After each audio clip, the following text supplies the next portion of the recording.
9, start the audio if you don't mind. 9:34, we'll go ahead and start the meeting. Call to order, our September 19th. We're burning through this summer. What's left of it, heading into astronomical fall, I guess, not meteorological fall. So thanks for joining us, everyone in the room and those online. Typical announcements here up front. We'll be recording this meeting to go ahead and support our minutes development, and we'll also put the audio recording on our website afterwards. So that is your warning. That's also on the agenda, that your participation implies your consent to this being recorded. So thank you for that. Do we have our typical kind of call to order as we head into the public forum? We just offer the opportunity for anybody that is joining us, and this is your first MPO meeting that you're attending.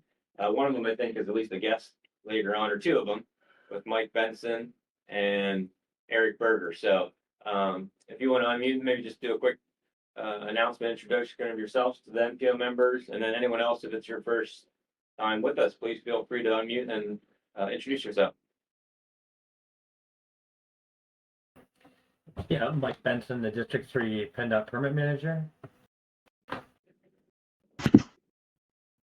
Berger, I work in the HOP unit at PennDOT Central Office.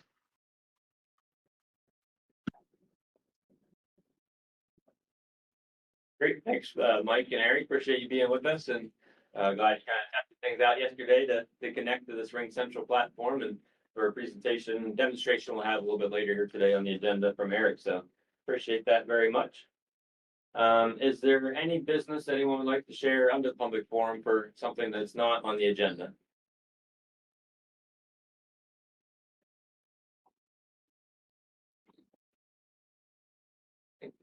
I saw that Jeff Eisman will join us a little later, so I know sometimes I'll share things here, but if there's nothing further, we'll depart the Roman ruins and we'll go into item C.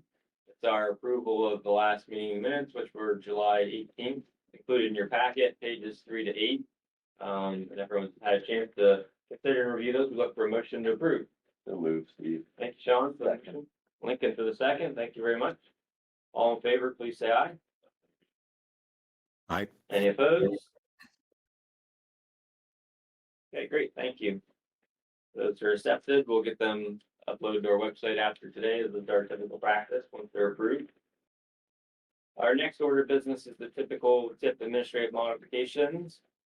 In the packet, those run from pages 10 to 27. You'll see that the total number of District 3 adjustments, a lot of cash flow, a change in the phases and the years are reflected there.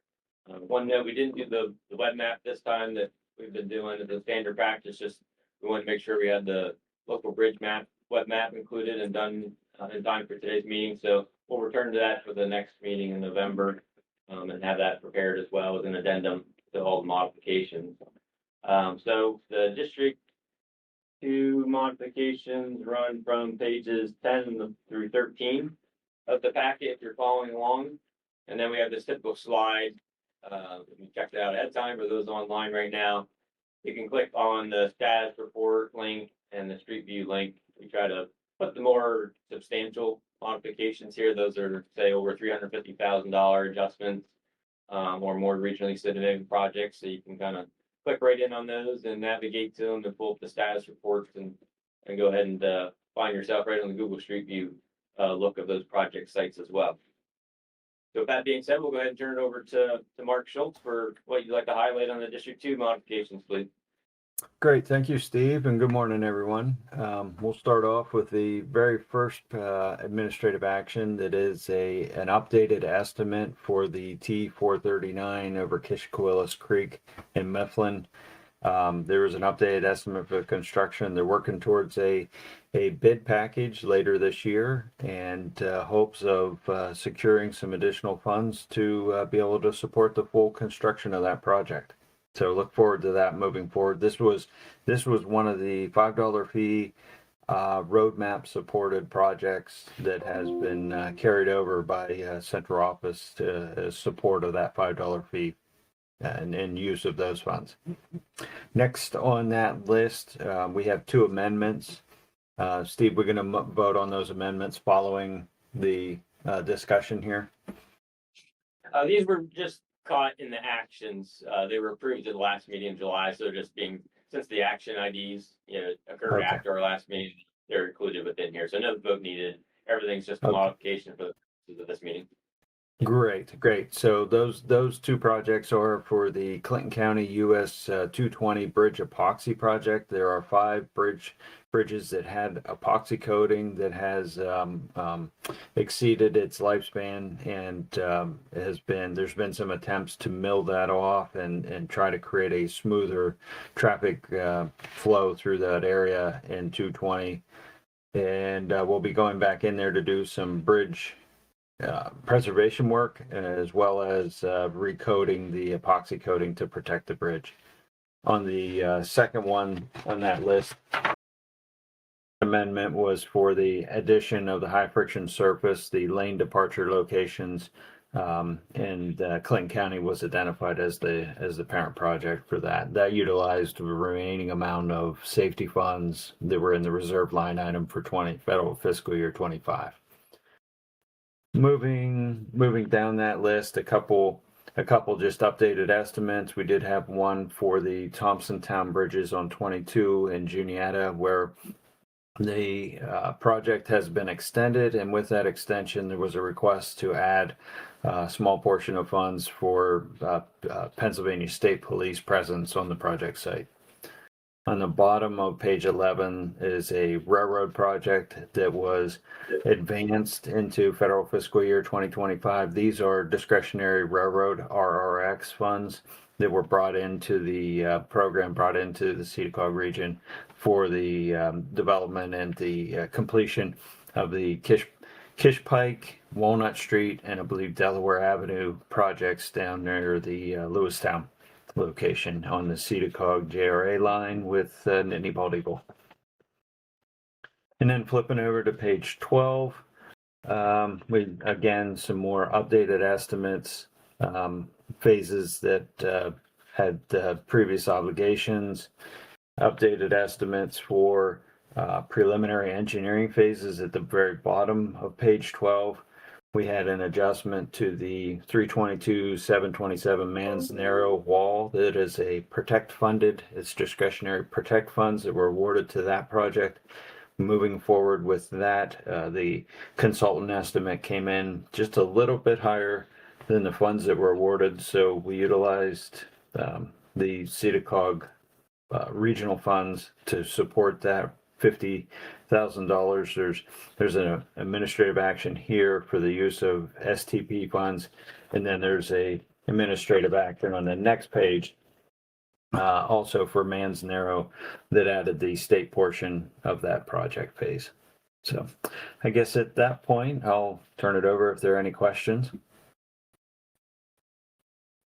Great, thank you, Mark. Any questions for Mark at all? If not, these were all lesser modifications, they don't rise to the level of being an amendment. Like I said, the ones that were shown there were just captured because of the actual adjustment occurring after the MPO approval, and then as we need to act on those, was sending an E-STIP, electronic STIP amendment, that was all done after the last meeting. So appreciate it, Mark. Thank you very much for running those down. Yes, thank you. Next is the District 3 administrative modifications. Those run on pages 14 to 27 of the packet that we had shared on Tuesday and put on the website. And so we'll defer to Mr. King if you'd like to highlight some of these items, please. Thanks, Steve. Morning, everybody. I mostly would just point out that this packet of management actions is deceptively large. For the most part, it involves moving funds out of federal fiscal year 2025 or TIP year 25 that we're unable to open in time or not needed. And if we keep them in 25, we lose them in 26. We lose the ability to move them elsewhere. So a lot of what you see here is that kind of cost accounting. The first project is however, a low bid adjustment followed by a high bid adjustment. I don't have a lot on here that I would point out. We also had an increase from statewide funds to cover a grade crossing project increase. We did add a couple new study phases. One to address threatened and endangered species consultations in the region. Changes at the federal level. We have some more work to do at the state level, so we have some additional studies we need to do on most of our projects. Also added a study phase for something known as a sinkhole in Montandon. We have probably, I'd say, 6 study phases that we're starting in the region now. All, for the most part, I kind of consider them local drainage concerns. So, at some point next year, bring an update to the group here on progress of those studies. I think again related to weather we've been having the last few years, more drainage concerns throughout the district. We've started some study phases in our other regions as well. Again, just scrolling through here, lots of cash flows. We did have an increase to project in Northumberland County on Route 405, and also to the Danville cut and cover bridge. We have some rehab work to do on it. And also had the removal of a number of phases in 2025, again, just to make sure we didn't lose those funds. So if anybody has any questions, feel free to hit me up now or after the meeting or whenever you feel like it. Happy to answer anything. Great, thank you, Chris. Back to you, Steve. Thanks for highlighting those and handling all those adjustments and making sure the funds go into the appropriate year for usage. Appreciate it. Next within the packet is kind of our typical reporting on things that were approved previously, and that we're just still carrying that old local access road project in Northumberland County and Milton. That's on page 28. We took off the Sealands Grove one, and we'll look for more on that one probably in the future. A status updating that Chris can share and the local projects coordinator would provide as part of that process. But the Milton Borough, we're just showing that because it was the prior ARC local access road. I apologize for the tapping. There's a siding project going on, so hopefully you can hear okay online. And folks in the room, they're removing our wood siding and going to vinyl. So the process. So with that, we'll go ahead and link into also for Chris for the normal CSVT status reporting. And Chris was kind enough to provide the updated bullet points, and the top one I'll just note 85% completion overall in the southern section. That's fabulous progress. So Chris, take it away, please. Sure thing, Steve. For the southern section structures contract, and I get this information from Dave Wise, he's our assistant construction engineer for this project. So he's the one that keeps me updated on this. The Granger's Road structure and Cortland Drive, those are nearly complete. 61 connector over 11 and 15 is nearly complete. And then 11th Avenue, the decks are in, the barriers are almost complete. Working on the noise wall. Stetler Avenue, preparing for the deck. 61 connector. Northbound deck's been poured. Southbound deck is still on tap for this season. Park Road, same. Attic Road, the MSE walls are about done. The CSVT, hold on one second. I'm reading from an older one that Dave sent me. Just one second here.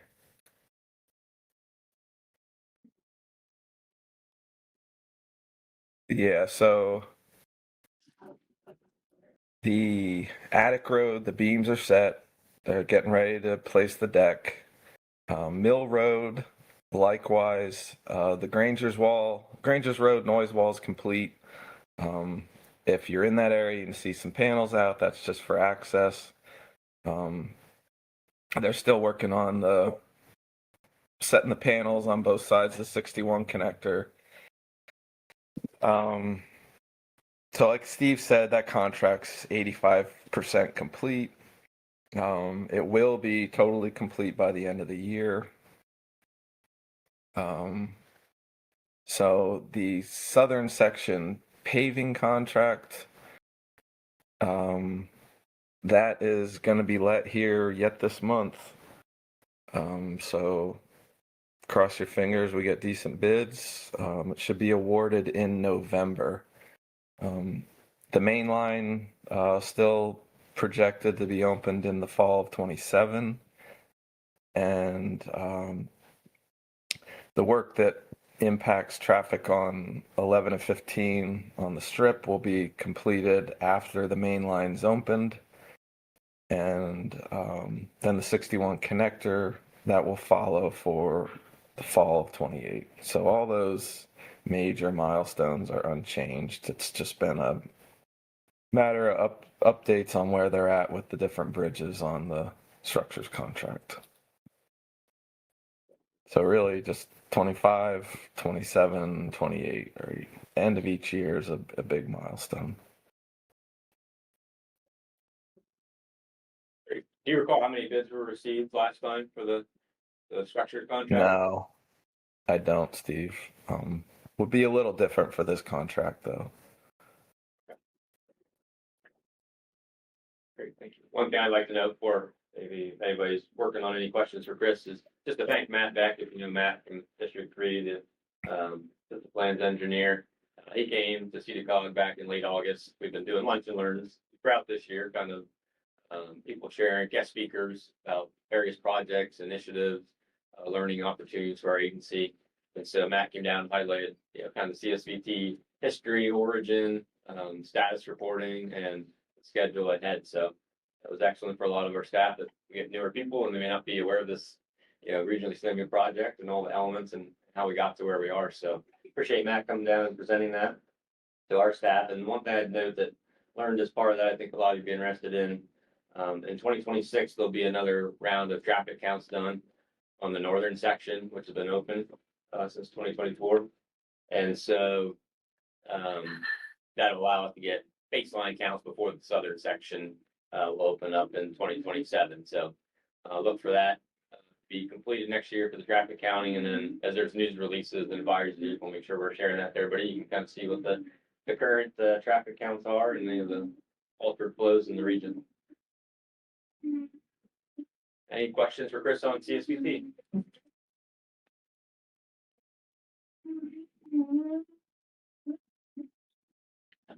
Okay, thank you, Chris. We're up to item F. That's our usual UPWP, our planning work program staff activity report. Runs pages 30 to 43 of the packet. PDF or print version, whichever you're looking at, both the same. We cover a lot of items in here as usual, just updates and informational pieces for you, but some of these are later on the agenda, so I'll just hit a few as we progress through this. So on page 31, just on the strategic plan update, we've been doing the table updating of the different action items, if you recall, what we identified as priorities for that strategic plan. And at the November meeting, since we're close to the end of the year, we'll probably bring this new end of year graphic slide showing the baseline statistics on what was done the first year that we worked on the strategic plan. And then in 2025, as we've been implementing a number of the items. So we'll try to bring that together probably for November and share that with you for performance reporting. And I'll just note one of the things we've identified in there was guest presentations. That kind of directly relates to what we heard from Eric on a little bit later. We're trying to bring in guest speakers from PennDOT, other state agencies, and other groups or organizations to share timely topics and updates with you. We got all the design manual, publication, the pre-tip risk screening tool, presentations already this year, and for the November meeting, we'll plan to have David Juba from Stop Hopper come talk about service updates there as well. So feel free to propose, float any ideas where you like guest speakers. We got to advance those in the first half of the agenda, get that information sharing going. So we'll be having more on the reporting for the strategic plan come November. And on page 32, I'll note that the bottom part there, I threw it under the Infrastructure Investment and Jobs Act, but I think most of you know that our current Transportation Authorization Act expires September 30th of next year. So Congress is working through the process of markups and identifying priorities for that. USDOT requested input from the larger public on priorities as well. And we heard directly from U.S. Senator Dave McCormick's staff. And so we provided, as an MPO organization, some of our recommendations for the next surface transportation bill, and supplied that letter to them on September 9th. So as we learn more updates, obviously nationally from AMPO, our National Association, U.S. Department of Transportation, PennDOT, and others will be sharing that. But hopefully we can get a new transportation bill adopted on time before September 30th of next year. Then on page 33, just note, we've not seen anything on the Green Light Go program awards. The expectation was in summer, so maybe that'll spill over in the fall. We'll make sure we share those with folks in a timely fashion. And the same with the PennDOT multimodal fund. So I might just pause there. I'm not sure. Justin, have you heard anything in that process as well? Or Nathan, maybe you connected here online? I haven't heard any updates, so Great. I don't know if they can provide anything. Nothing here Yes. either. Thanks. Yep, thanks, Nathan. So we'll make sure we share that in timely fashion. Appreciate your review and involvement in the process. And then we know several went in for the DCD round of multimodals that closed on July 31st as well. So some of those considerations go into the process there as well. Steve, it does seem Yeah. that things are just not moving until after the, state budget. That's something, even if they were last year's, last year's budget items. So that's what we're seeing across the board. So it's not surprising. Sure, it makes sense. So Yeah. we'll hopefully the valve gets opened up and we'll see lots of announcements in the near future once a new state budget is adopted. On page 34, I wanted to note the TSMO, the Transportation Systems Management and Operations. If you recall, we have approved the most recent regional operations plan earlier this year. And something that every tip update, there's a $10 million program here using carbon reduction program funds for operations projects. And they were due the end of August. We submitted, you see the two bullets there within District 2, a couple operations related projects, the US 22-322 intelligent transportation systems or ITS devices. It'd be closed circuit television camera, road weather information system, variable message signs between the Electric Avenue and Thompson Town exits on 22-322, hopefully. That's in the existing regional operations plan as a priority project. Hopefully we'll see that application approved. The second priority was, see there, the next bullet, the US 22-322 changeable message signs, and that's near the Reedsville and Mifflin Town exit. So important information, for the traveling public and safety components here as well. Last round, we added one project worth about $1 million on Interstate 80 corridor management plan that was approved. So fingers crossed, optimistic we'll hear maybe by December on these two submissions. And that statewide managed pot. And last, maybe two things I think I'll mention. Page 35, it's our annual process for the highway performance monitoring system samples.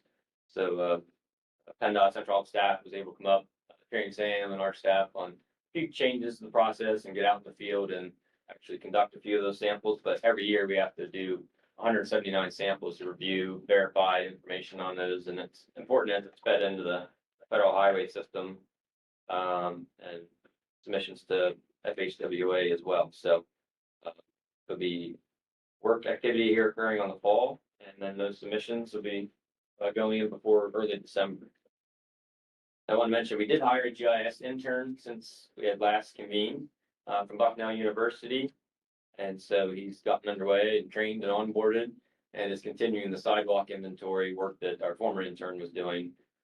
So a couple of communities within Northumberland County right now will be wrapping that up, and then we'll be able to share the results of that with everyone in the very near future, hopefully. I think he's already made pretty good progress, and he's into the second municipality of the three that are remaining there.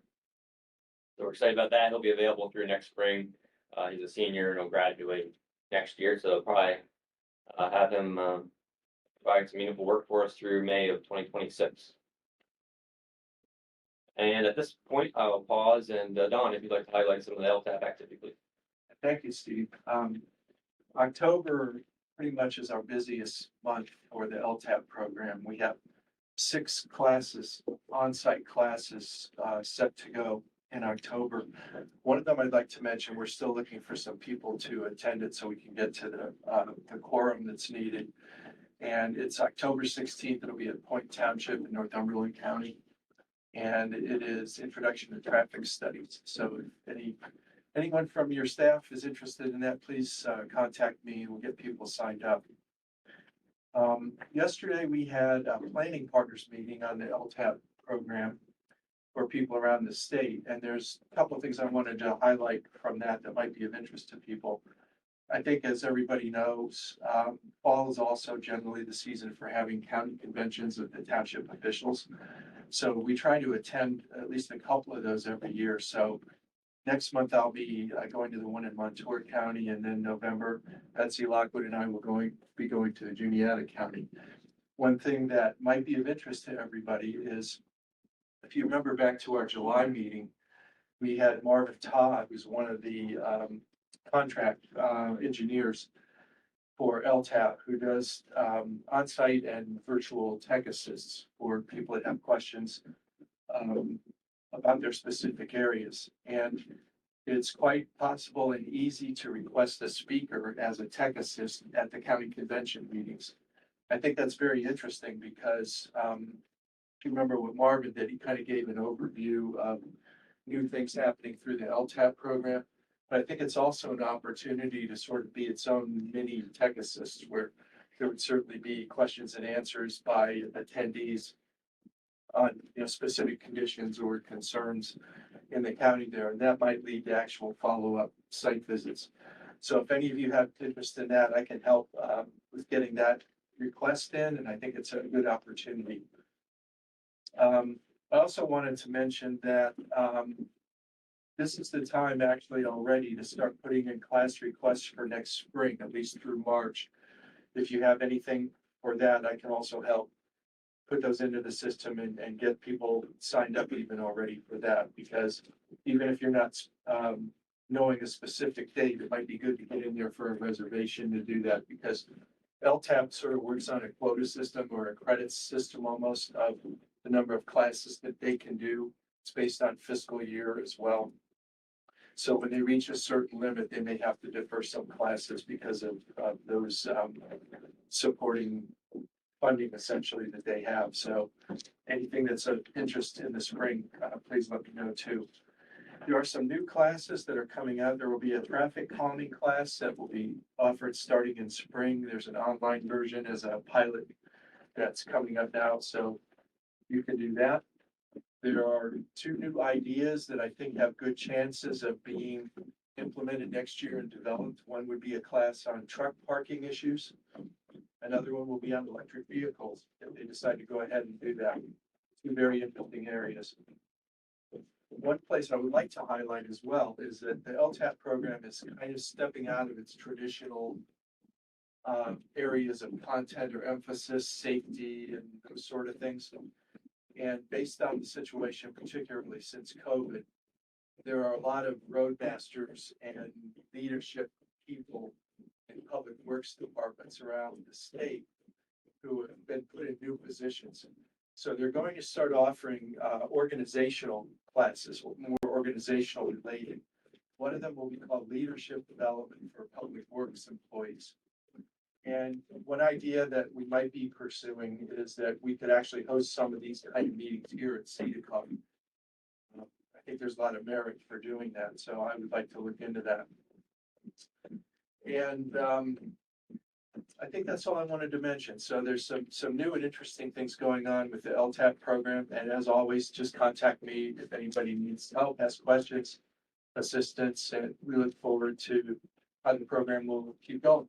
Thanks. Yeah, very vital, especially nowadays with a lot of turnover, like you mentioned, in staff, the public works crew. So thanks for all you do to coordinate that program. Earlier, we had the TA set aside block in here as well for the transportation alternative set aside, and Kristen's gonna cover what's occurring with the most recent round that's been opened up.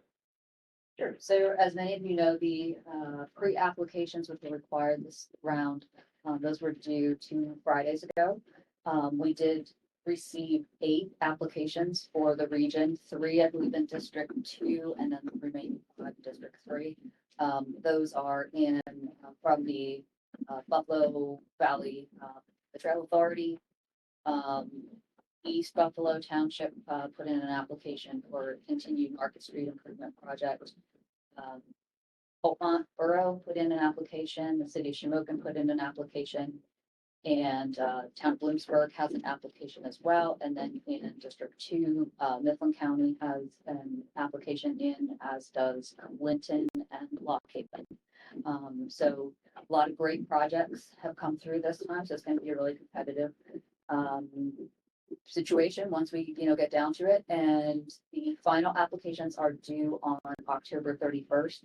I know that there is a meeting that will occur with the districts and the planning partners. So it's usually myself and Steve may tag along on some of those.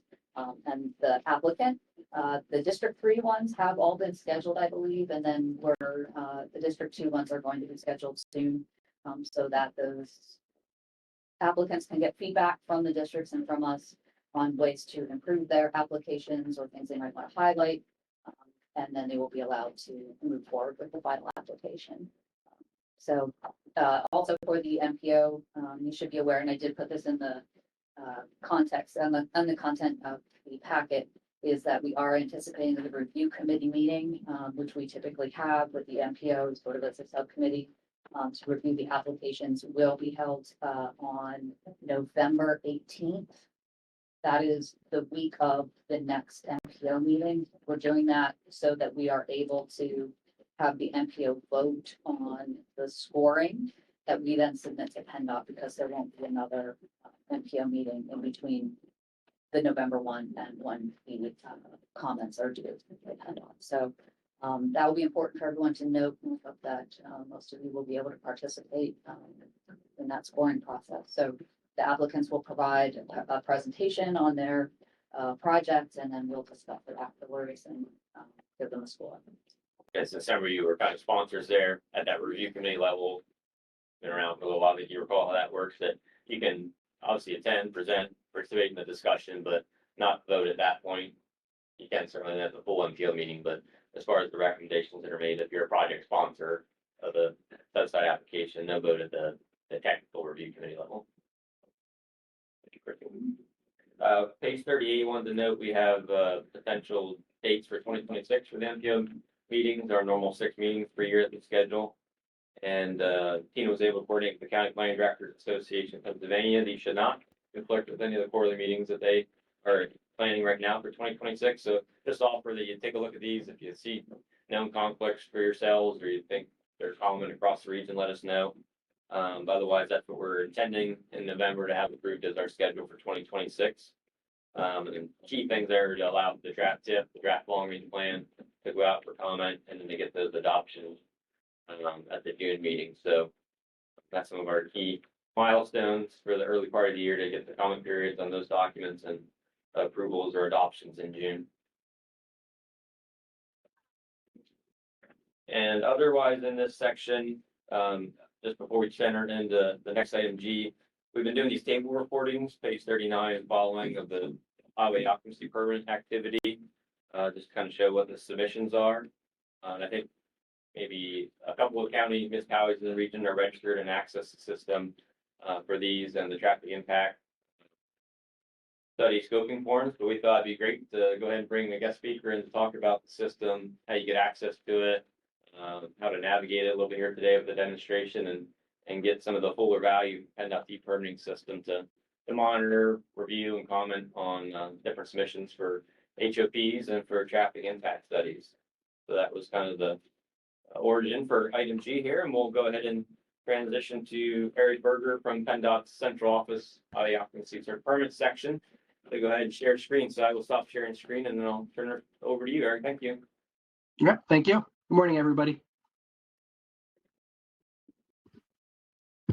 All right. I believe I'm sharing my screen. If someone could confirm that they could see an email, Yes. I'd appreciate it. Okay, perfect.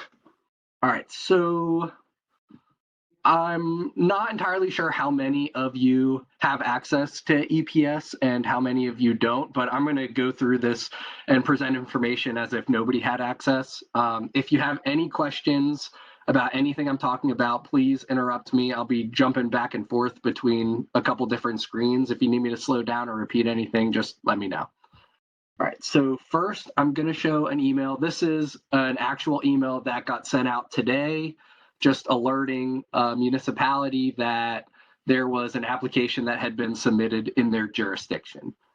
In this email, there's a link. I'm assuming everybody here has at least seen one of these emails. The bottom of the email, there's a link that directs the user to our e-permitting system. I'm going to pull that up. So when I click that link, it's not actually going to take me anywhere. I need to log in to be able to access this information. And when I log in, I have to use specific credentials to be able to access that. So circling back.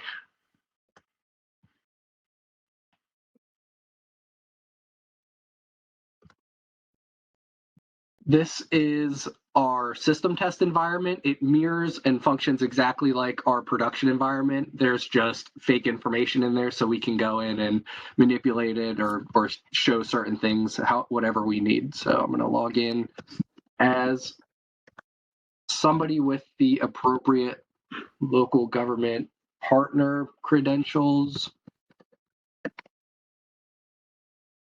So had I been able to log in, it would have either directed me here or directly to the application in question. And had I seen the application, I would have been able to access all the information needed with that application. So I could go in to see any attachments that were put in here.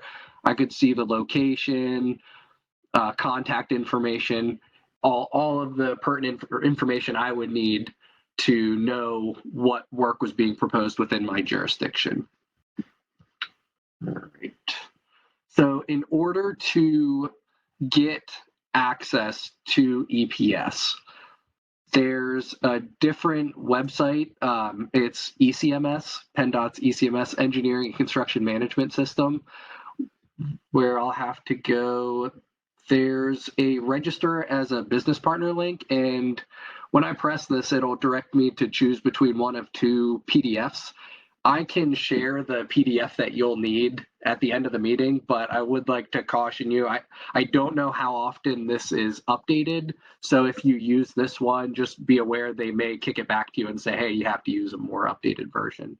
I don't think it gets updated often. So I went to ECMS, I clicked that register link.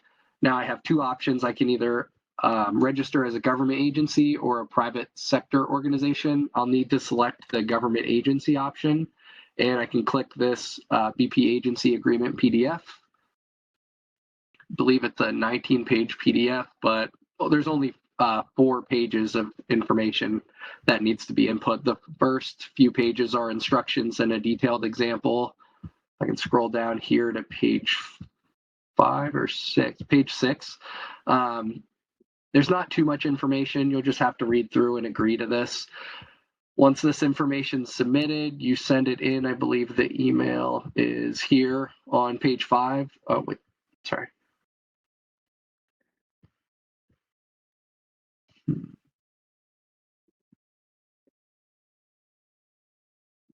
Oh, there it is. It tells you where to send the agreement to, and that'll be processed, and you'll receive, I believe, 2 emails in response when they process this. we were told this should only take a few days, but I do know that the group that handles creating these business partner accounts is a little short staffed, so it may take upwards to a week or two. If it takes longer than that, you can reach out to me directly and I can get a status update for you.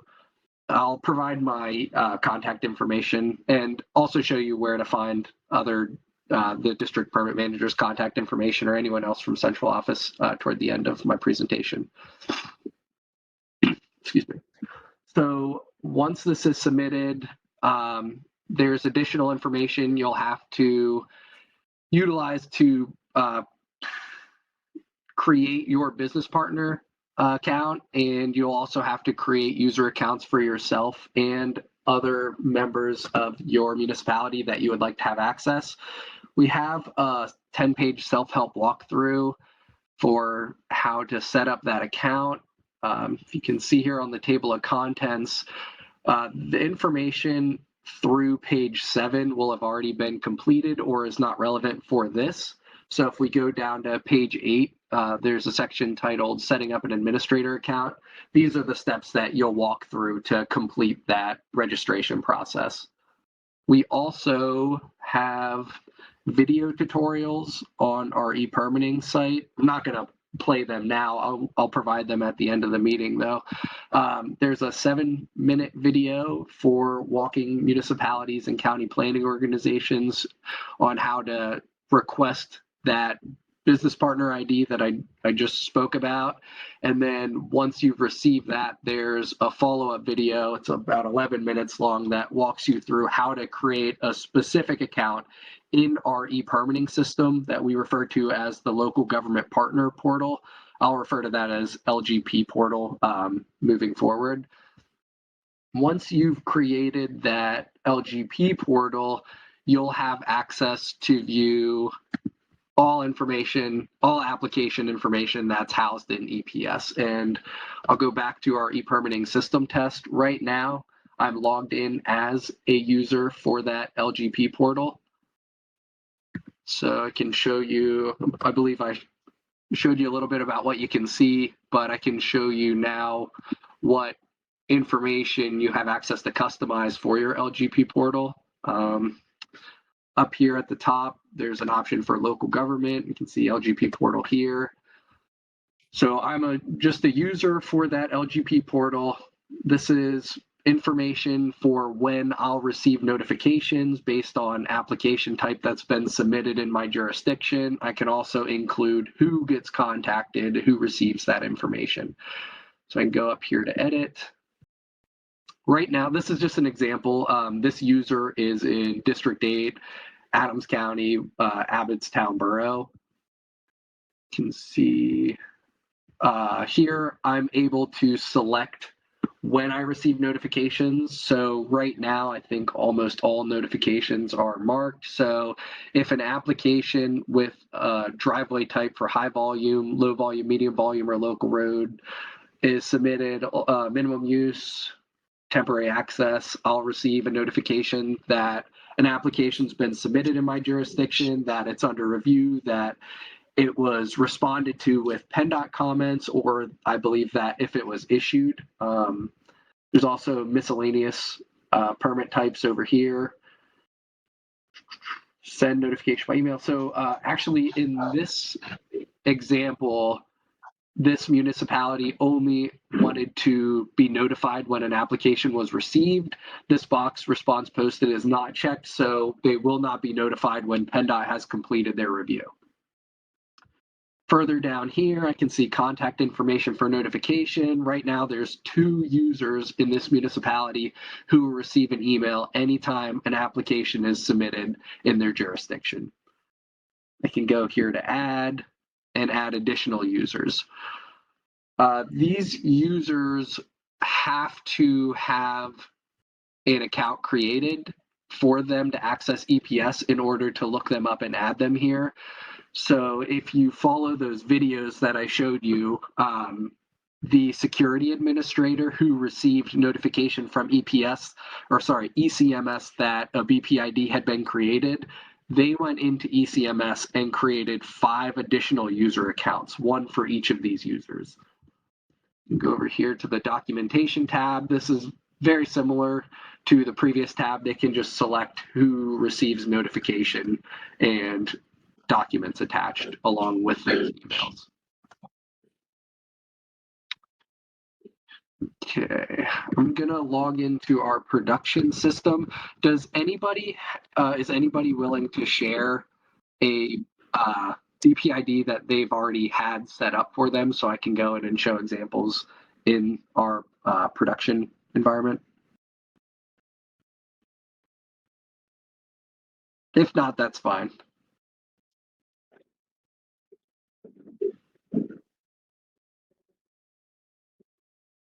You just wanted an account? Yeah, anything, a number, account name, whatever you want to share.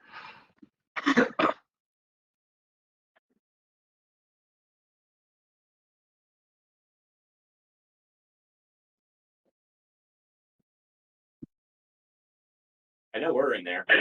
County.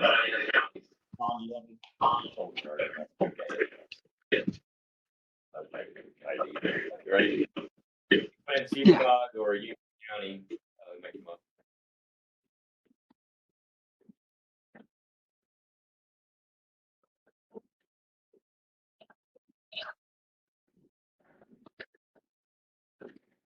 I can look it up. Does anybody have a municipality they think I should look up?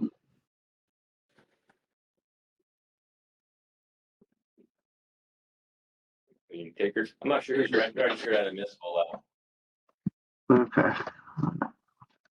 You can do the town of Williamsburg under Columbia County. Sure. Thank you. Okay, so it looks like that local government partner portal has not been created, but I can select one of these just to kind of see how they have theirs set up.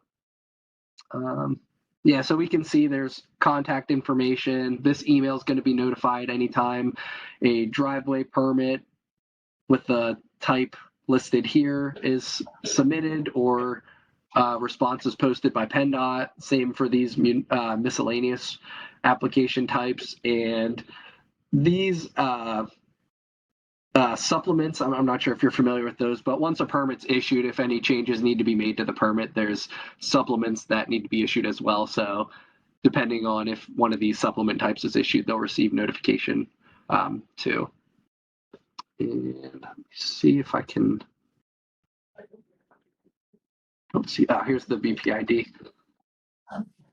So in ECMS, if I were to type that business partner ID, I can see a little bit more information. This is information regarding, or this is information for the security administrator, which is a different role. The security administrator role only has access to ECMS.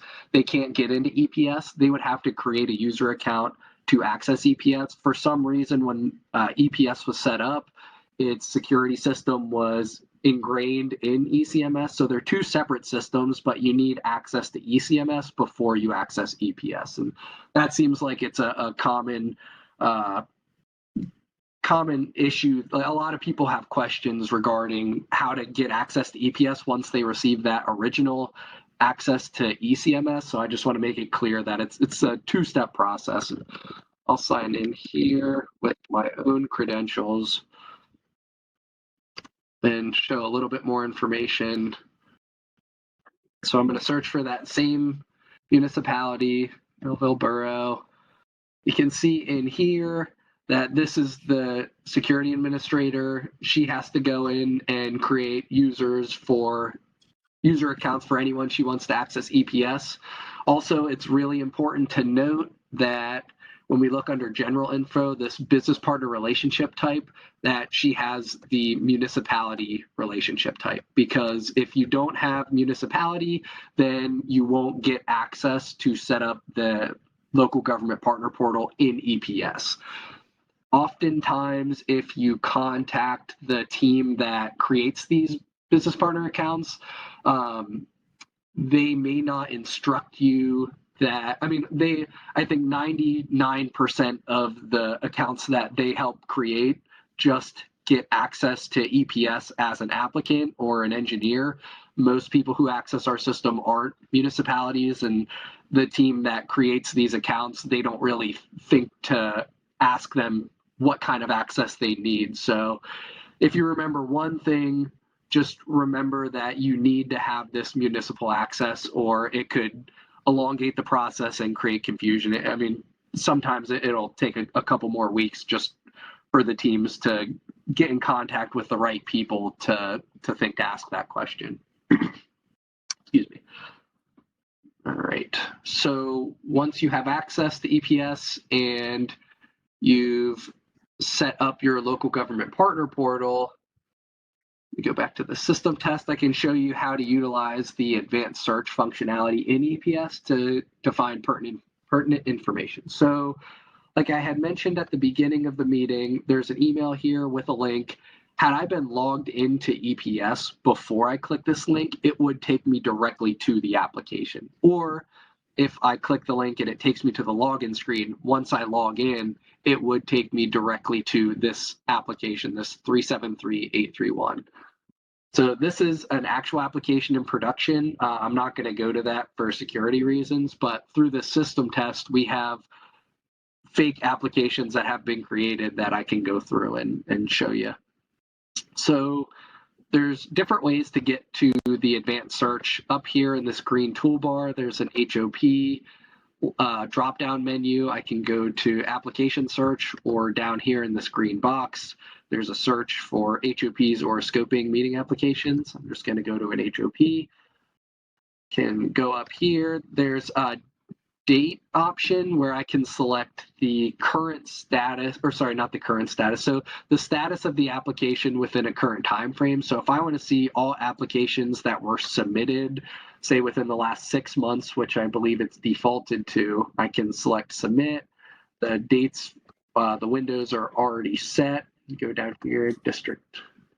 Well, actually, I think, so this one was District 8, if I recall correctly. So I'll go District 8, Adams County, Abbottstown. So I can search over here. I can narrow the search by district, by county, and then municipality. It's a field where you have to start typing, but I believe once you start typing, it will automatically show a drop down of all municipalities that it could be. So that could help narrow your search down a little bit. So I've narrowed that down. I can also narrow it down even further by state route, segment, or legislative route if that's still used. I can also look, if I wanted to see a specific, let's say like only minimum use driveways, then I could go over here and search for that as well. But I'm gonna not do that because I may not get too many hits. Since this is a system test, we don't use it too often. Let's see if this comes up with it. So here's an example. This is one application that had been submitted in Adams County within that time frame. This one is an above ground utility facility. So I can click this. Oops. We tested this last week and encountered this issue as well. I'm not sure why I wasn't able to access that application. Mike Benson, do you remember what the issue was? I think once we just tried to go in again, it let us. So yeah, here, this is the application that I was just trying to see. So I can see that it's currently under review, even though the application had been submitted within that time frame that we were looking at. So there's probably not a lot of information in here because it's not an actual application, but I could go in here and see any attachments that the engineer or the applicant submitted. I can see the exact location. Second, okay, maybe I can't see the exact location. It should allow me, because this is a utility application, it may be blocking me from seeing certain things. Let me go back and just look at a random driveway application. See if we can see anything in this one. Okay. Nope.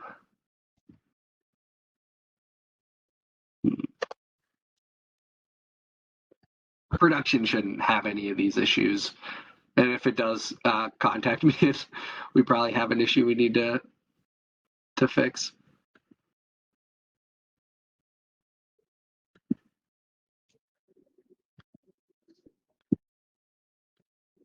Okay. I think earlier in the meeting, somebody mentioned scoping meeting applications. So you won't be able to search for those using the HOP application search I just showed you. There's a different option, scoping. So if you're using these drop-down menus, it's not here under HOPs, it's under scoping. You'll have to hit application search, or you could go down here to this search box. There's an option for scoping. Let's see. I'll just search for scoping and atoms. So here are examples in the system test.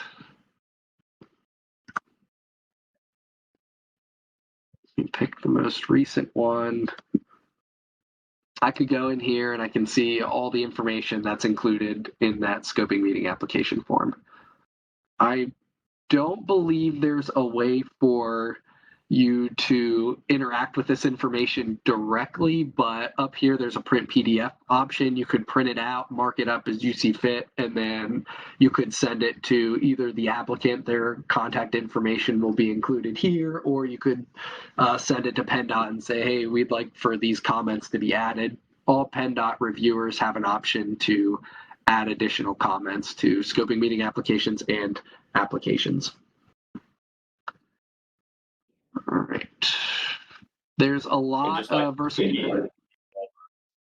All the Sorry? attachments you can view here as well. Sorry, Eric. So you can see all correct. those plans. You can see the traffic impact study reports. Those will all be available under attachments. You can see the review team and otherwise. Yeah, so all the attachments, it's might be easy to overlook, but yeah, there's a button up here for attachments. It takes you to a new screen. It would have every attachment, regardless of what cycle this is on. It could be on cycle 10. Hopefully it's not, but you'll be able to see all attachments, including previous markups. I'm not sure how helpful the review team will be for you. I mean, if you needed to get in touch with somebody from PennDOT, you could use it to say, see, oh, this person, this Billy Barry 08 is reviewing. I could contact them using their email or their phone number if I have any specific questions. There's a lot of versatility using the advanced search. If you are familiar with it, you can drill down to very specific examples. Like if you have the scoping, I mean, all emails you receive should have the scoping meeting application number in there. Just be aware you'll need to have that S in the beginning. I think some people have called in saying it's not working, trying to just use the number. You could also, if you know who the engineer is working on it, or if you know what the applicant's name is or even development name, you could search for that. Same with utilizing the HOP search. There's a lot of other fields that you can use to narrow down specifics if you're looking for something specific. If you're having trouble utilizing it, I would recommend just starting more general and then focusing in as you familiarize yourself with it. Does anybody have any questions? Yeah, I think maybe you're registered, so get those automatic emails. You won't have to fill in and you can search and look for anything in the advanced search, but you'll get an email and you'll be able to click right on the link like Eric showed within that email, log into the system, and then you can view everything that's being submitted or whatever activities are occurring on it. So it's very helpful. You don't have to be guessing as there's submissions going back and forth or requests for revisions. You'll get those kind of alerts and notifications. Lisa had a question, I think, probably addressed us, and we'll share the links after today for how to access the videos and the tutorials, but she was asking about the ECMS registration PDF, I believe. Okay.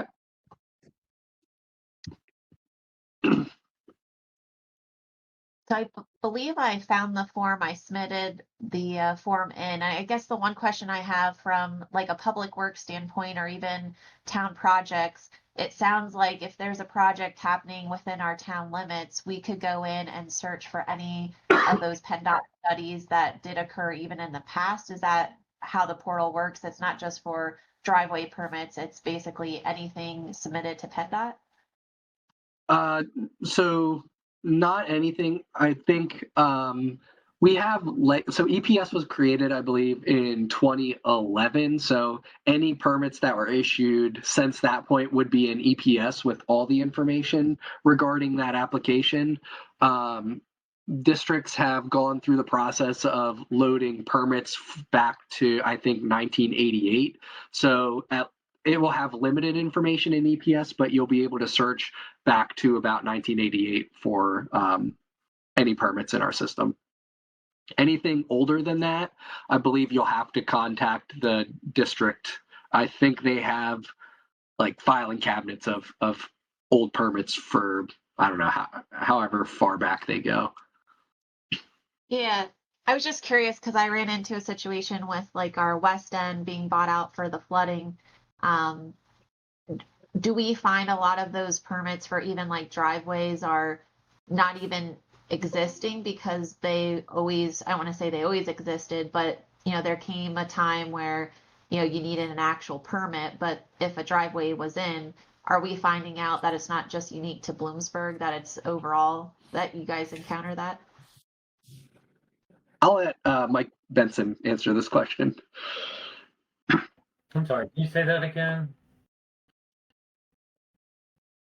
I was just curious, like on the portal, it kind of referred to, you know, having only a certain date forward, you know, the documents on file. And what I ran into was we had a couple properties bought out because of a flooding event here in Bloomsburg. So when I tried to research the occupancy permit for like the driveways, I found out that a lot of those properties, they had access to a PennDOT road, but they didn't really have the permits correctly on file.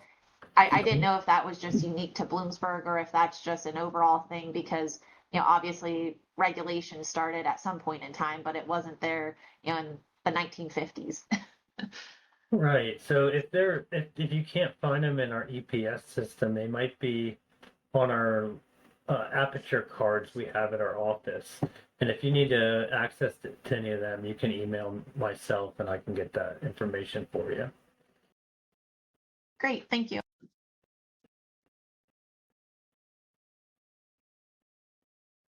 Steve. Lisa, in response to that, this is Sean from Union County. We do find in our land development process that there are accesses that were never permitted too. So, and then we try to make sure that they get a permit from the district if that's the case. Oh, that's interesting. Okay, thank you. Yeah, I think our regulations state that no driveway is grandfathered in, so to speak. All accesses to state roads should have a permit. Yeah, I tried to use that term grandfather and I didn't get that back from the district office. So I tried, Eric. I think this question for Mike too, if somebody's doing a new use, they change the use, that may trigger an updated HOP on the existing driveway. Yep, that's correct. If we anticipate there's going to be more vehicle trips, there may need to be some mitigations done. So yeah, any site change would require an updated HOP.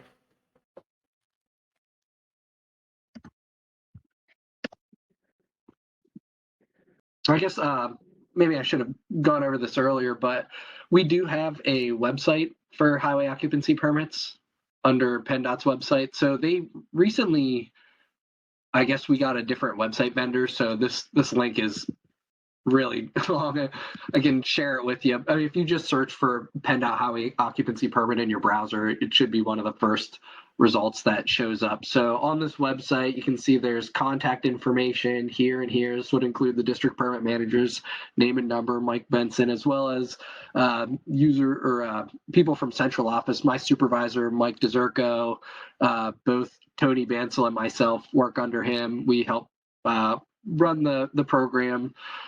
We have information in here, including links to strike-off letters, our publication. There's where is it? Links to EPS, some other supplementary information that may be beneficial. Here's links to our regulations. Chapter 441 for driveways, Chapter 459 for utilities. I think Chapter 441 has different requirements. And there's a section in here for what's needed for driveway types. So like Mike Benson said, go down here to see different requirements for different driveway types if they are going from, say, like a minimum use to a low volume. The engineer should be familiar with this, and they would need to design the driveway differently or update it. Excuse me. Anything else? We have different forms on here, frequently asked questions, some training videos. We're trying to add to this list additional resources, different links you may find helpful. There was one other thing I forgot to mention earlier. So if I went back into the system test environment,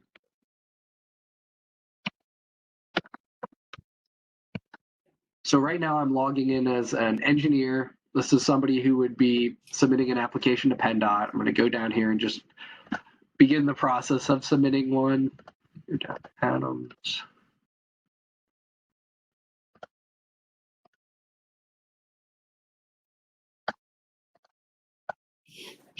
So I input preliminary information for the application. I hit save, and before I can proceed, oops, this one's already been set up. One second, let me pick a different municipality.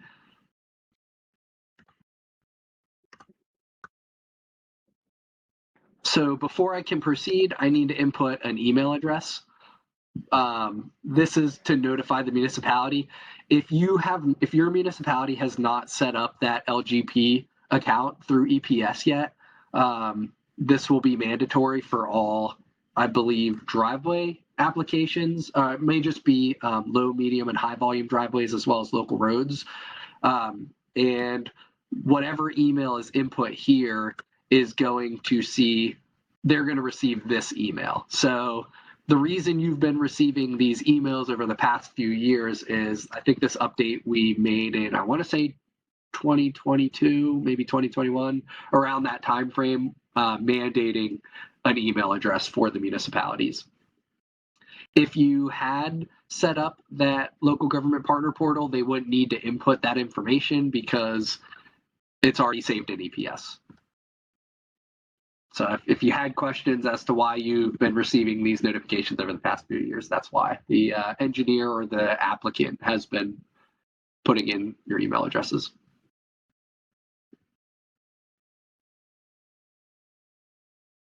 Any questions? Municipalities comment right with, do they Sorry? receive them, or do they have to email or?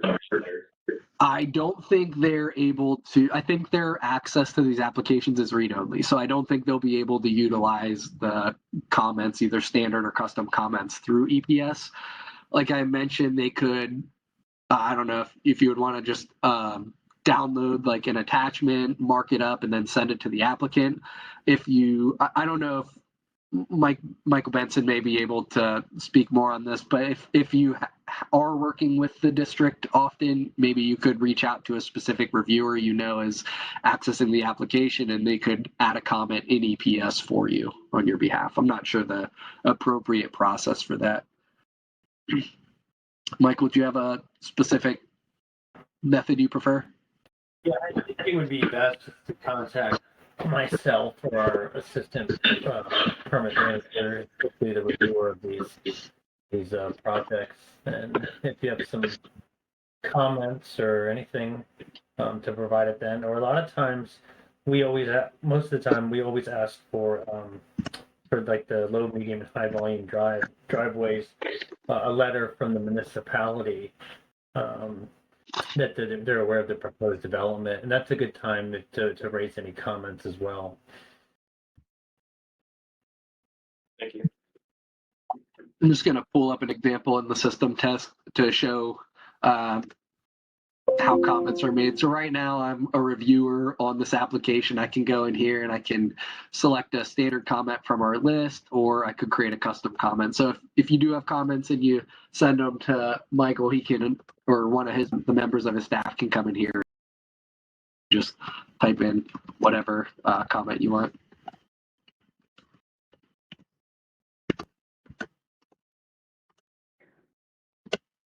It'll be added to the response letter that gets sent back out to the applicant and their engineer.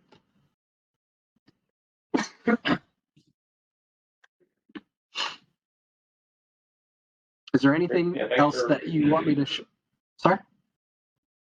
Thanks for running through that, Eric. That's very helpful. I know Sure. that Sean's in there, we're in there, as getting automatic notifications and access it, but I wasn't sure comprehensively across all the county planning offices or Lisa or Jack as well. So I think that was a good tutorial and you hit all the highlights. So, any other questions for Eric or anybody else? So show of hands if you're registered and you already have access within the room or online. Sean and Lincoln, good. Do we have Union and Snyder counties?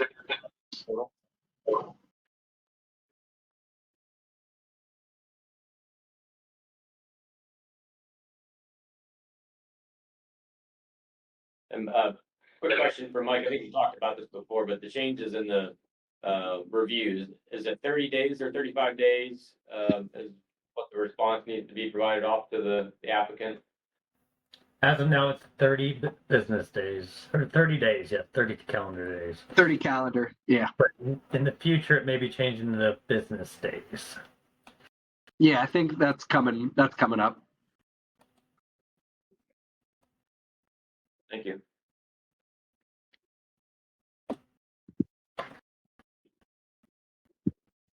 Well, thanks so much, Eric and Mike. Appreciate providing this context and information. We'll share your links afterward in our ticker for folks to check it out. And yeah, thanks for being with us. Thank you. Thanks for having us.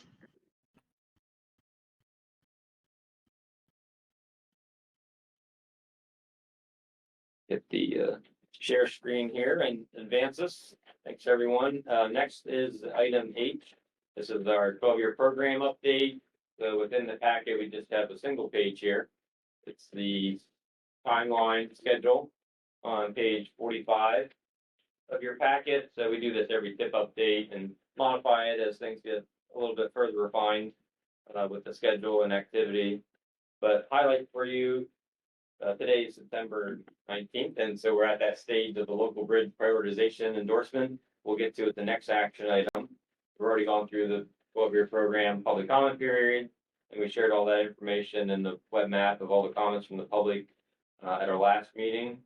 The safety project applications process, this time of year, and the TISMO applications we referenced earlier were submitted. All these things are leading into part of the TIP process. Interstate and statewide projects will probably be released here in December, things that are managed at a statewide level. And then the preliminary draft tip submitted to the PennDOT Central Office in the end of December. After that, there's some more reviews and discussions with Central Office team and executives in January. And then we'll have at that April meeting, a draft tip that we look to get approved for advertising for public comment. We would hold a public meeting, as is our custom, probably in early May, probably hybrid, and then make sure we get that reporting on the website as well. And then run the comment period for at least 30 days. And right now with our milestones we looked at for 2026, probably be June 12th for adoption of the next step, the 2027 to 2030 tip. So that's the kind of rundown looking at where we are now and the future horizon on the 12-year program. Any questions about where we've been or where we're headed?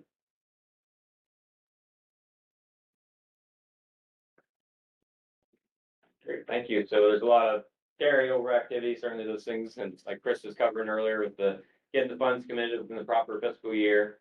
So identifying what can come off, the funding on 2027 for getting committed in 2025's tip.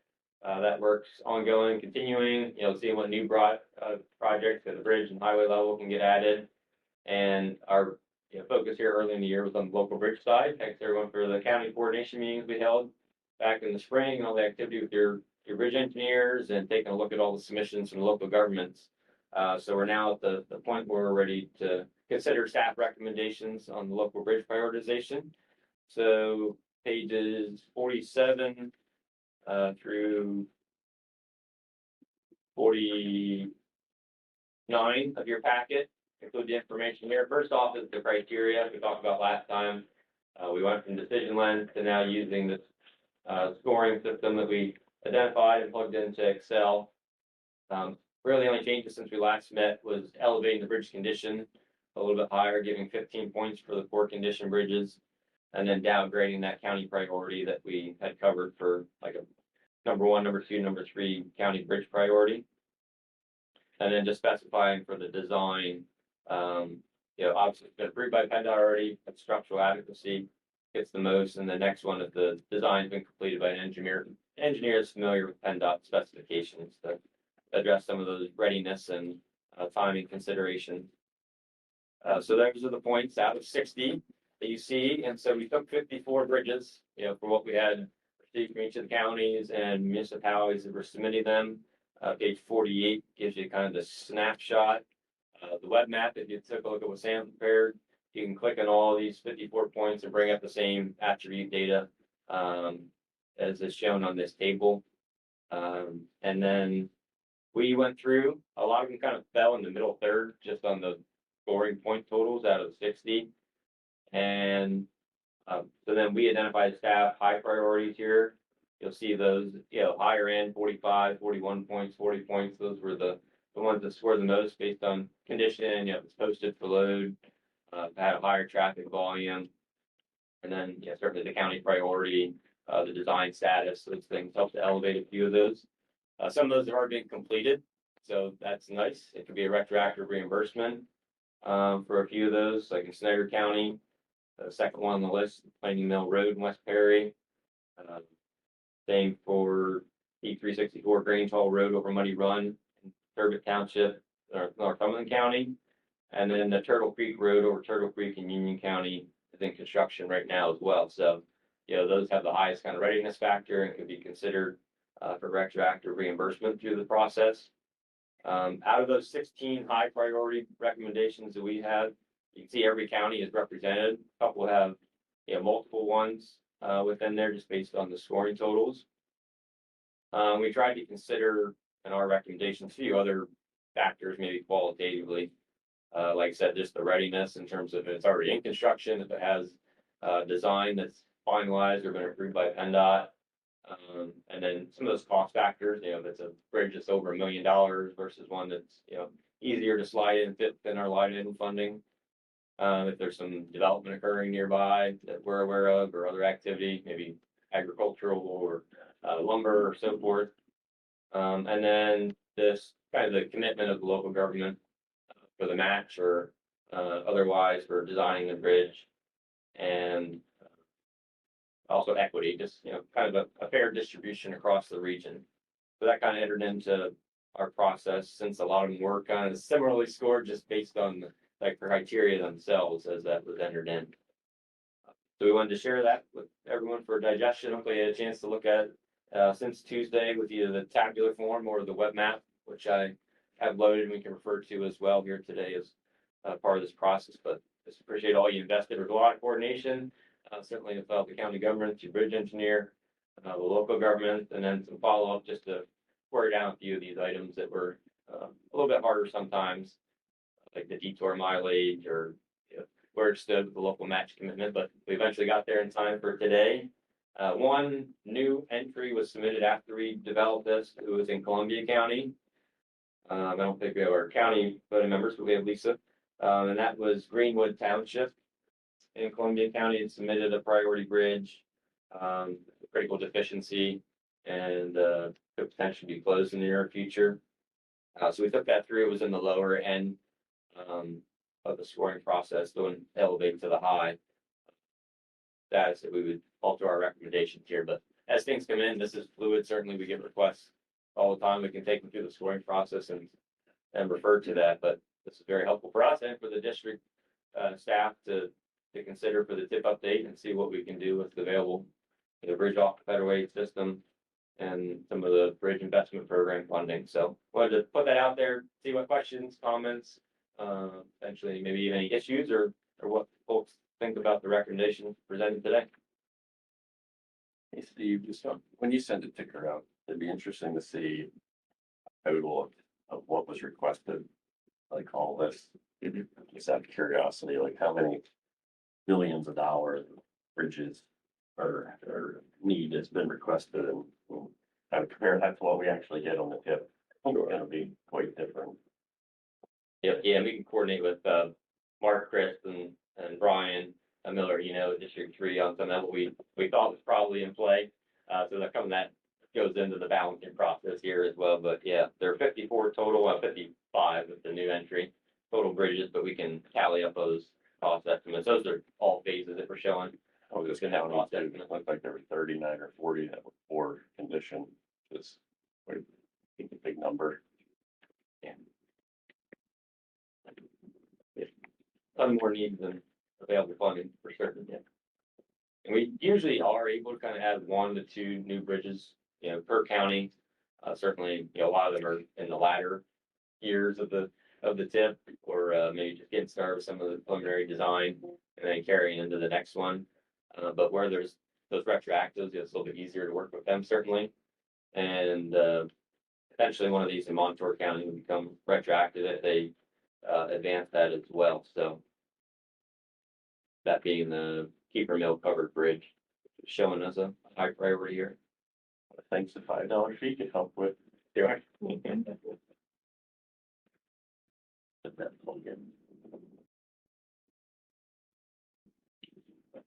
And Jim, in your county, we were still showing the Berkeley Road just because of didn't see all the final kind of transactions or payments on that, and if that is covered otherwise, and we don't really need to have that one on there. We can go to the maybe the next one down the process, but I think that's one that you were sourcing as well, some of your $5 fee and getting that one underway.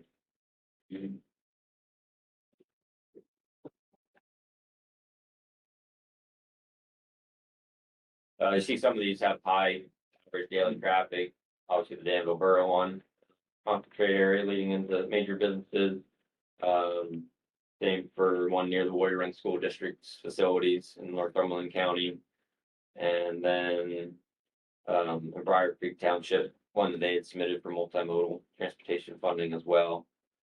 And then in Dairy Township, Mifflin County, the Jack Street Road. So that's sometimes a bit of the trickiness here as well. What's in the bridge management system for maybe a guesstimated traffic volume, and if there hasn't been official counts done, maybe in the future we have enough, time to try and get out maybe with our equipment or see PennDOT's site when it gets more comprehensively the traffic information repository for those traffic volume statistics, which sometimes can be, questionable or difficult on the township road level. So to simplify things from before, I mean, it took a little bit of time to compile and get all the fair data to treat them equally. You see those red blocks, those were just a couple still unknowns. For a few of those bridges, we didn't receive back from the local governments on either a local match commitment or a final cost estimate. And then a couple of these are small structures that are under 10 feet, like a Freeburg Borough, Snyder County. So just not data on a few of those as well. We're in the lower category.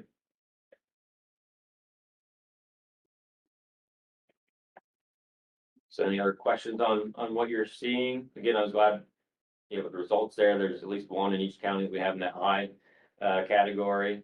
And it's this balancing act that we talked about, seeing what's available and what can slide in. With the available funding, we'll continue the line item for the retroactive bridge in District 2. And District 3, a lot of the bridge off the federated system that would be in play.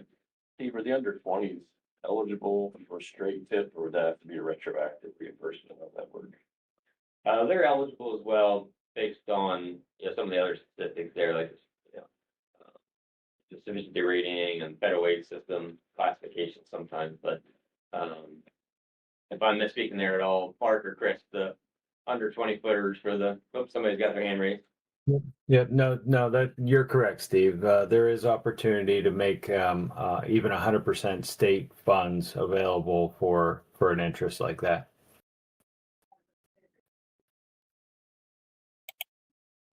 Which is very similar to what we do with the retroactive bridge program. Thank you, Mark. I think it would be probably interesting, but I think TIP could apply to anything that's on a public road. So that's a prospect if they go the loan route.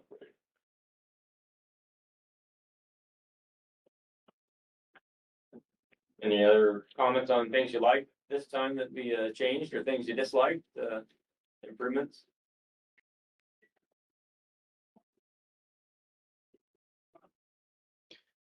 Not, I'll Steve, bring this is up Mark, the. Mark again. Yep.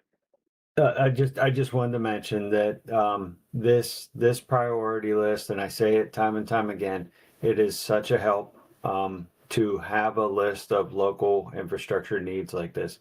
This is not common amongst many of our planning partners and our planning organizations. So the effort that was put into this is significant. And to have a list like this to pick down through and match funding sources with is a great opportunity, especially in a time of tip development like this. So it's a great effort, and I applaud the SEDA COG for their effort in this.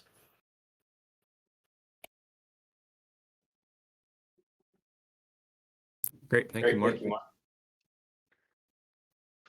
I kind of echo what Mark said. Thanks for doing this. And like I said, or like Mark said, it's excellent scoring criteria, and the coordination you did with all the counties was fantastic. So thank you for doing this.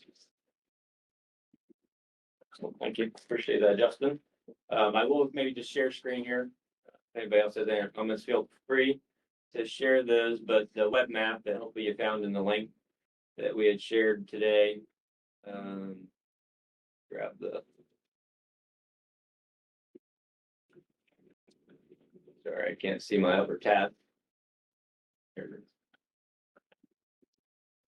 So this Sam had developed, and you'll see there's 54 that we had scored, taken through here the points, and if you click on any of those, we'll just zoom in, say here in Danville, it'll bring up the attribute data, so you can kind of see that front center right within this application as well. With our priority recommendation, all the key bridge statistics, and then everything that's in that table here today. So thanks for pulling that together. It's a nice, helpful resource and guide to allow you to get the geographical and visual look of these as well, in addition to the table form. You know how often you'll be updating this? As you did say that, the list is fluid, so it could be changing. So will this reflect that when this is updated, or? Yeah, I think we could do that along with just the spreadsheet form to go ahead and add them into here. I think one thing we talked about maybe was categorizing these. If you're fine with it here today, then we can always share it in the future. There's action needed, but maybe to show the high, medium, low within the legend there, to separate them out that way.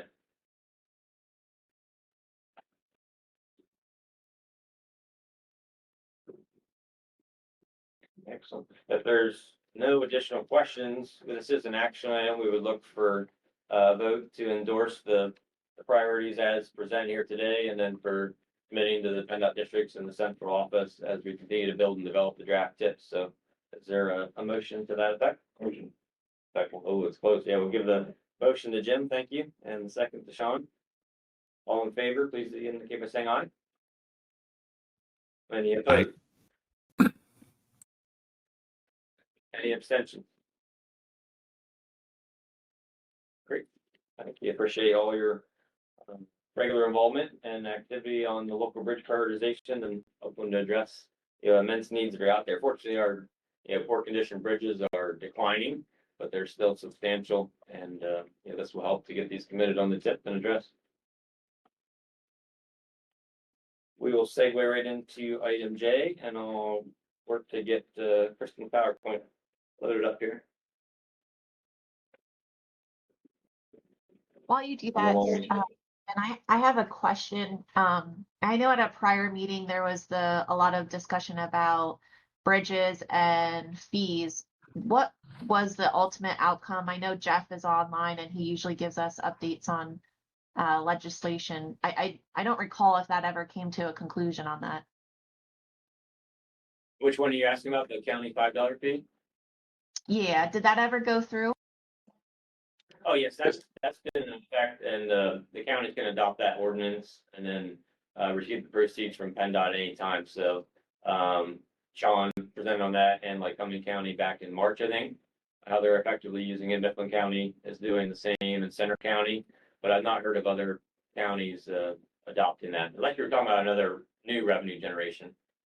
Yeah, I was just curious. I don't think I heard it in and around, Columbia County. Is that something that I should, definitely let the commissioners be aware of? I think they're aware, and the County Commissioners Association certainly knows all the details, but I've not seen of any votes scheduled by other counties that have not already acted on it.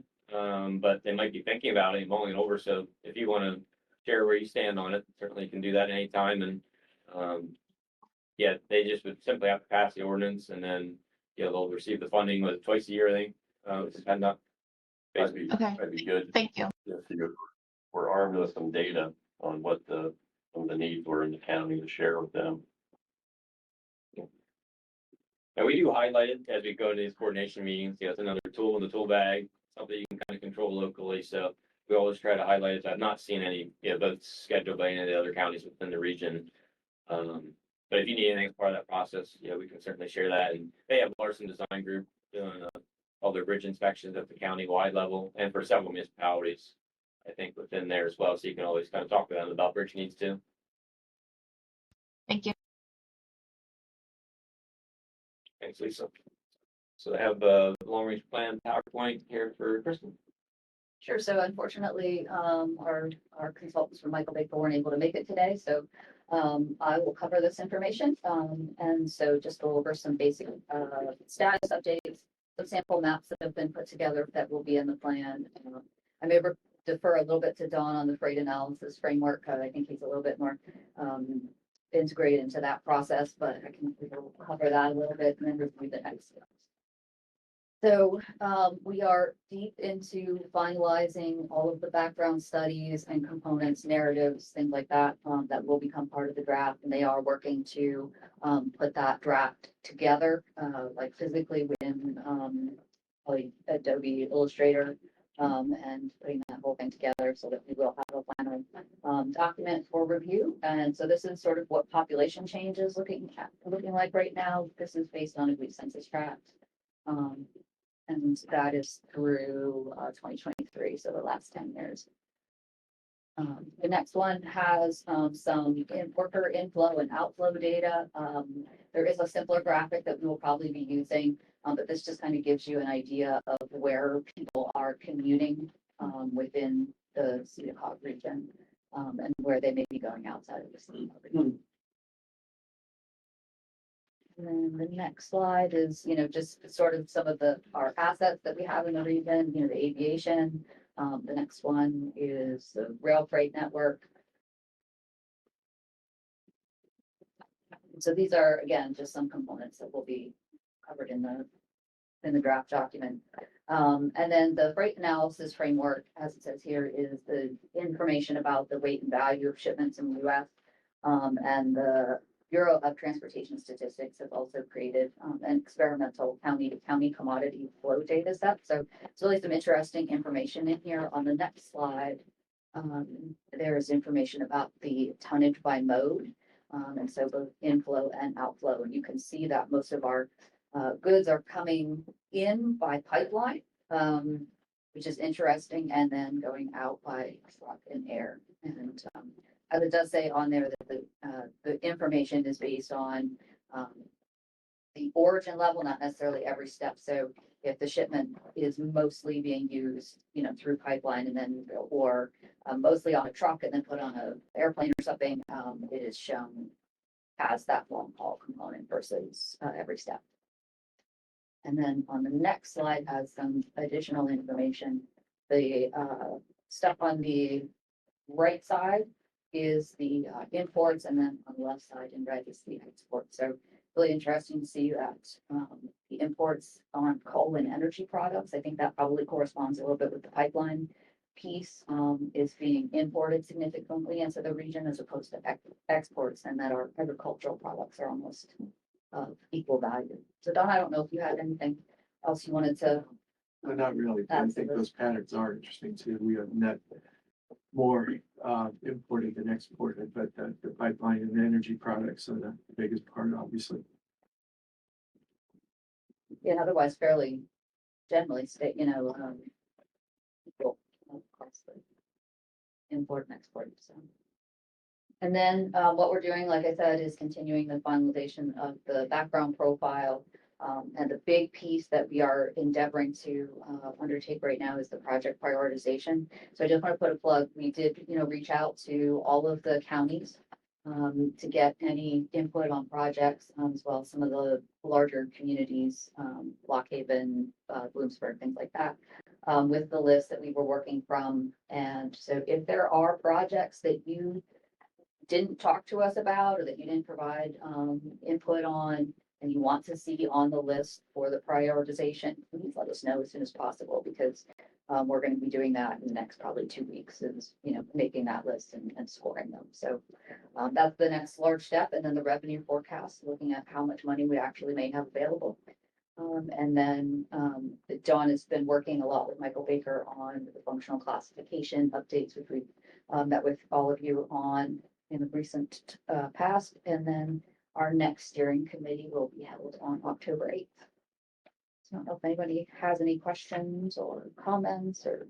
Do you know roughly when you're gonna submit the proposed functional class changes to PennDOT? Dawn, I will defer to you on that. We've had conversations about And it. I'm waiting for some clarifications from the powers that be at PennDOT on it. This time around, compared to other times, we have a lot more changes that are proposed. It may come down to whether the PennDOT folks say we actually have to create a spreadsheet with lines for each individual segment that's in there, which is what the guidelines say. If that's the case, that's a lot. If we have a way of kind of combining things or getting around that, it would be a lot quicker to do that, but I haven't heard back from that. So Steve may want to address it too about our thoughts for a target. So we had a goal of October 31st to get it to all the districts for review, and then if they sign off, endorse them, the letters, and submit them to the central office after that. So we hopefully want to have it all tidied up by the end of the year, end of the calendar year.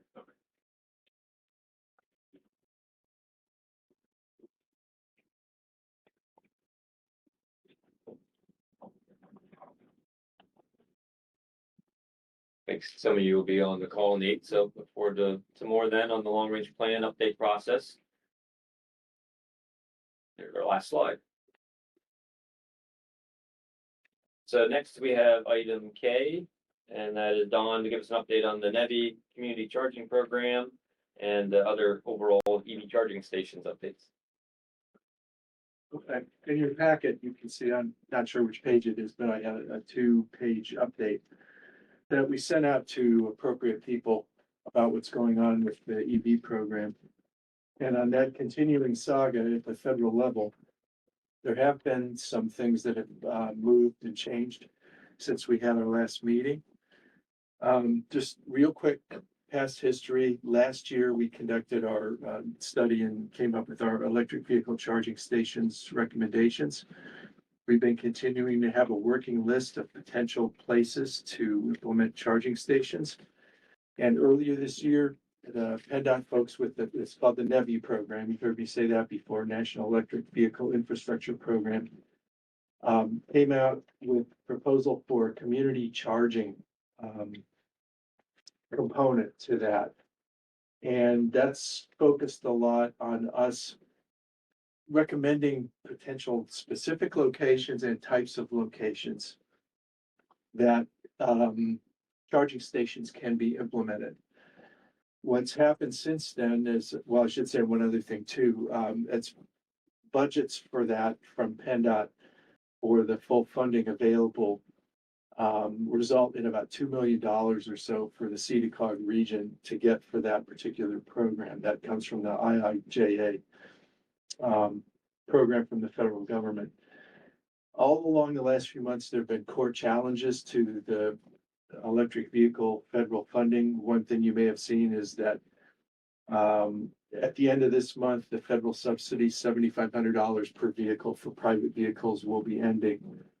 On June 24th, a federal judge, among other different kinds of court challenges, ruled that USDOT and FHWA cannot withhold previously committed funds, $5 billion to the EV program to build a national network of EV charging stations. So where things are right now is that it's looking more positive for the program to continue. FHWA has required that every state submit a new infrastructure development plan by 30 days after they came out with new interim final guidance. So just about 2 weeks after that, not to get into all the weeds on it, but about 2 weeks after that, PennDOT submitted that plan. So PennDOT will be waiting to get final federal highway approval for the program continuing on, and keeping our fingers crossed. We do think that that could happen by the end of the year. So that $2 million or so is out there, and we expect to be coordinating with PennDOT about development of those sites, assuming that this program continues forward. As I've said before in these meetings, it's not too late to submit ideas for locations. I can't remember exactly how many we have on our working list, but it's over a dozen. I know that. I think we're closer to 20 on that, so we can continue to add things. And it's still another one of those stay tuned things that we'll be hearing about, hopefully with positive news from PennDOT about moving forward on it. So by the time we have our next meeting, hopefully we have more of an update on things too.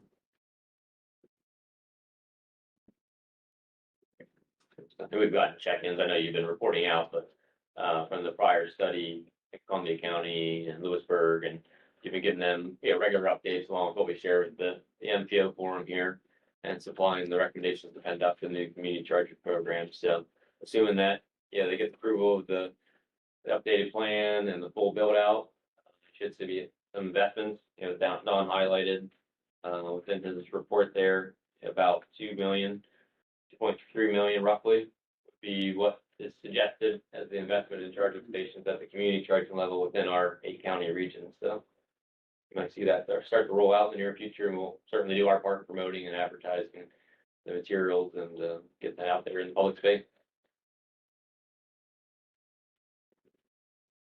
Okay, our questions, comments for Don? Where is that list? Is it on the SEDA COG website?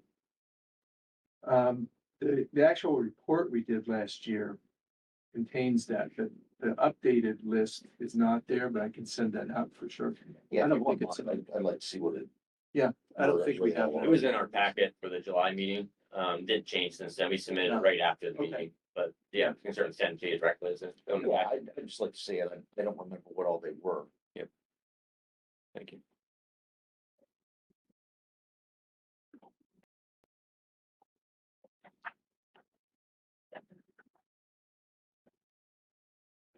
Thank you. Doing pretty well on time here. 11:17, we're on item L, Active Transportation Committee update. That's just verbal. Want to highlight a couple of things. If you saw when you signed in or got your pack materials, we have these bike crash cards and stickers. Feel free to take those with you. This is something we worked on in collaboration with the Greenway Partnership. So a little card, key things to be aware of if you're involved in a bike crash. What to do in response to that, things to report. And then here's an actual little pamphlet and has, key things you can log about it, right there on the inside fold. And then this last one is a sticker or decal, has a QR code, take you right to an online form, and you can log, details related to a bike crash that might be occurring. So we want to make sure we have that resource available to you. We have more prints if you need them, or if you want to share them with other local partners, and we're working to get those out for others as they would exhibit or table at various events as well. So want to recommend that to you for your consideration, or groups, organizations you work with. It's a nice product to pull together. And then like I said, the QR code takes you to a Microsoft form survey, essentially, that you can complete with the log in those details as well. Otherwise, our next Active Transportation Committee meeting, several you're on, full committee meets November 12th. We'll have some of the normal business as we close the year out. And as far as guest presentations, we've already got a hold from Betsy Kramer to talk about the City of Shamokin Safe Streets and Roads for All action plan. So I know some others are working through that process, but they've completed and adopted theirs. So hopefully you can log on or connect to that meeting and hear about what they've done in the City of Shamokin and working with their consultant Kittleson's Associates. There's several other things ongoing within Shamokin and streetscape related projects as well, so they're gonna work to be implementing those recommendations, and we may also have another guest presenter, as we typically, have that first hour guest presentation. The Greenway Partnership folks, maybe some of you are attending the Greenways and Trails Summit, and there's a lot of timely information shared there, and we might bring in a speaker on one of those topics or workshops for the November meeting as well, in case you can't get to that summit that's held every 2 years. I wanted to mention also, I think most of the counties have heard from Michelle Brummer, just as we're trying to wrap up that complete streets or active transportation prioritization plan. I think the last piece was just verifying accuracy of what was compiled, and then maybe if you can give a high, medium, low kind of ranking priority category for those as well. So we'll look to complete that. We can share that probably at the November meeting with the results, and also that web map companion for that as well. And that'll feed into some of the long range plan activity like Kristen was covering earlier. And lastly, I'll mention, we've been wanting to try and convene an active transportation workshop for a little bit of time now and giving some thought to that. And we're gonna speak with Sam Pearson in early October and talk about some of the examples of what they've done in other parts of the state. And then maybe have that scheduled for within our region early part of next year. So if you have ideas, thoughts, feel free to let us know, particular kind of topics, or if you have a venue you think would be great for that. We'll try to get as many, local governments and other representatives out as possible and learn and trying to implement more active transportation projects successfully in the Do you area. think there would just be one in this region, or could there be multiple? I think there could be multiple, at least start off with one, maybe in the early part of the year, maybe sometime later in the year we can do another, but they're doing one in Sharon, I think Mercer County, later this year. They've had a lot of good ones. Maybe you've attended, Justin, I'm not sure. And Sarah, they did one up there before, and out in Kane, I think, in the north central region. So they kind of have, it's a full day. People can come at different periods. And then sometimes they have some mobile activities or go out and walk, do some audits, things like that as well. So I think we'll start off with the one, maybe a central location, and then certainly could expand it in the future and do it at another location. Yeah, pretty big region.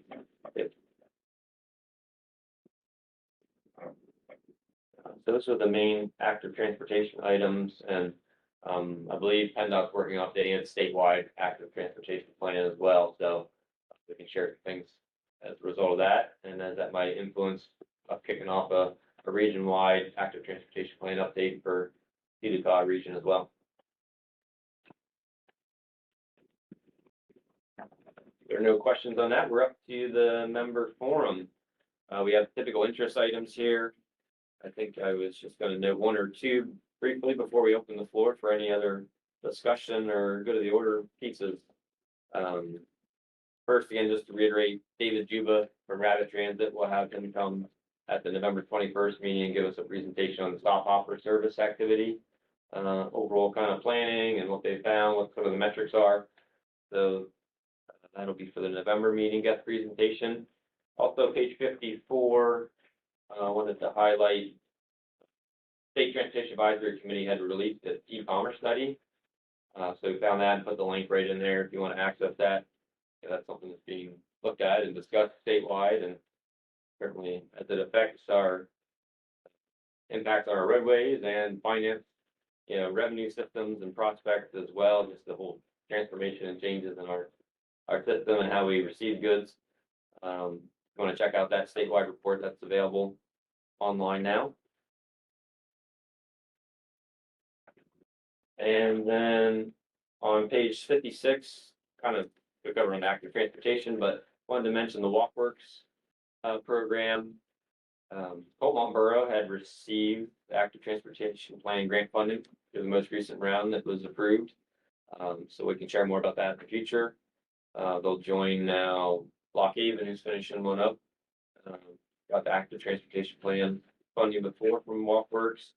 And then Berwick Borough has joined like Coltmont in the pre-planning capacity building program, which pretty much lines you up to receive the full active transportation plan funding. So kudos to Jack if you were involved in that process and getting approved, along with your neighbors. I think in Salem Township will be receiving that capacity building pre-planning assistance funding as well.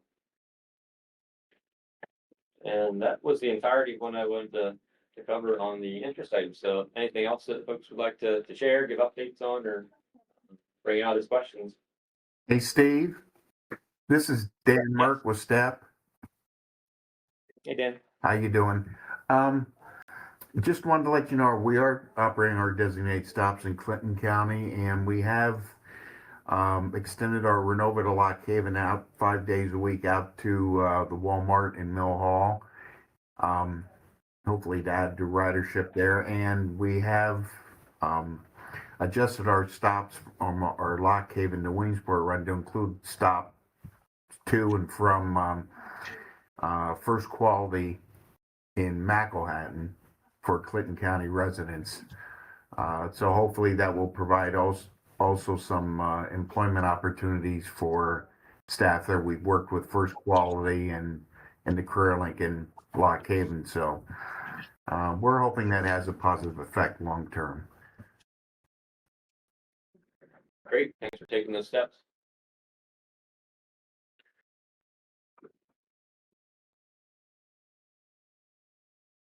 Is there anything on the state budget that you wanted to share? Not to put you on the spot, but as how that's affecting obviously all the shared ride providers as well, not just the large systems in Philadelphia and Pittsburgh. Well, no, it's kind of up in the air right now. I'd like to say it looks rosy, but it is hard. Hopefully they will come up with some plan which will help the shared ride providers as well as the fixed route providers in the areas. I know a lot gets tied up legislatively with SEPTA and the other people, so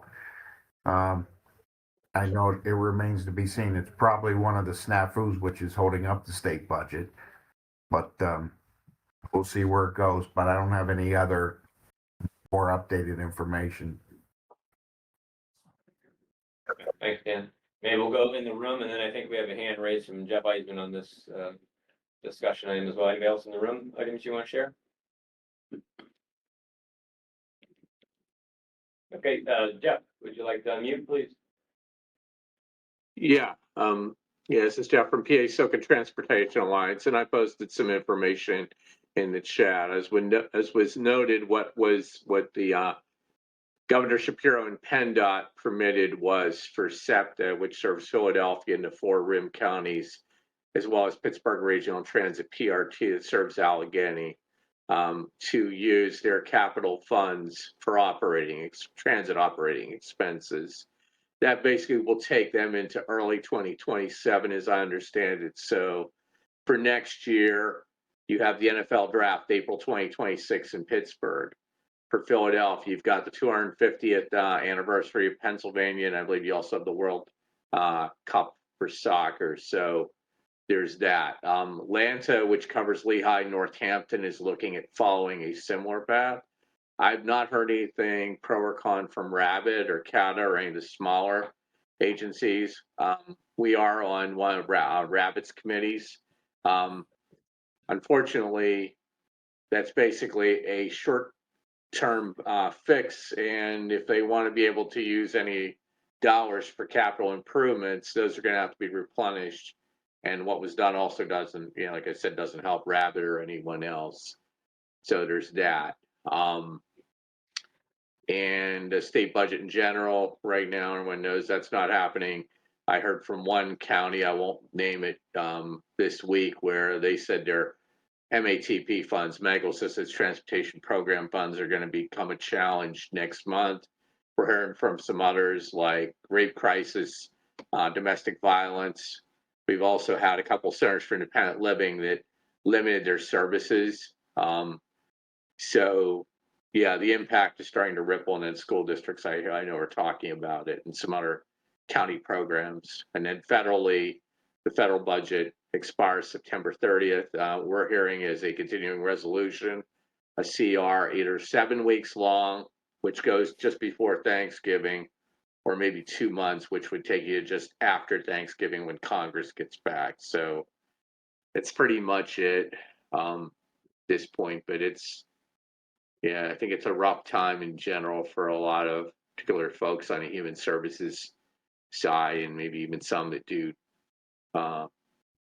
separately transportation, although we'll see, because basically with the state, anything you submitted, you would have probably submitted for your funding for 24-25 by July and gotten it by August, and now we're past that, so everything's in this state fiscal year. So, thanks.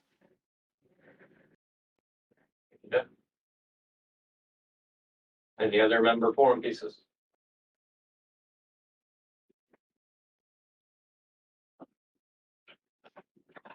Okay, if not, we are at the adjourning point, and that's pretty much right at 1:30 or 11:30. So we have a motion to adjourn and reconvene on November 21st. So moved. Second. First, the link, and then if you second, Sean, all in favor, please say aye. Aye. Any opposed? Thanks, everybody. Appreciate your participation and see you before Thanksgiving.